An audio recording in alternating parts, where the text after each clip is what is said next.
अस्सलाम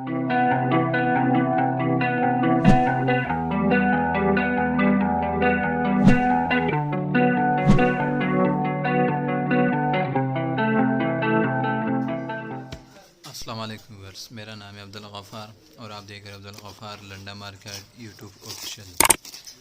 एक और नई वीडियो के साथ हाजिर हुआ। ये जो है ना मर्दाना ज़िपर जैकेट है, पारका जैकेट जिसको कहते हैं। कुरिया का जो है ना ये बंडल है, 80 केजी का बंडल होता है। माल का आपको विज़िट करा दूँ, आप देख लो कि किस तरह से माल है। ये देख लो, सर्दियों में जो है ना ये जैकेट के जो है ना बहुत शार्ट हो जाते हैं। ख़ुसूसन जो है ना कुरिया के जो है जैकेट ये बहुत शार्ट हो जाते हैं। माल आप चेक करते जाएं। ये देख रहे हो 52B लिखा हुआ है इसका पर। मर्दाना जैकेट है ये।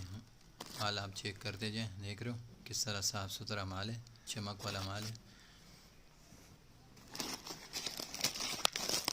आप देख रहे हो Gaffar Landa market YouTube official. माल चेक करें।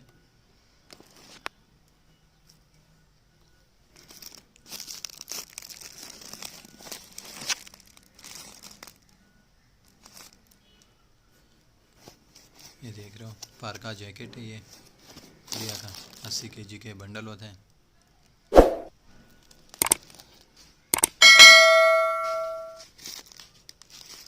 नेक्स्ट वीडियो के लिए जो है ना इजाज़त दीजिए। अल्लाह हाफिज़।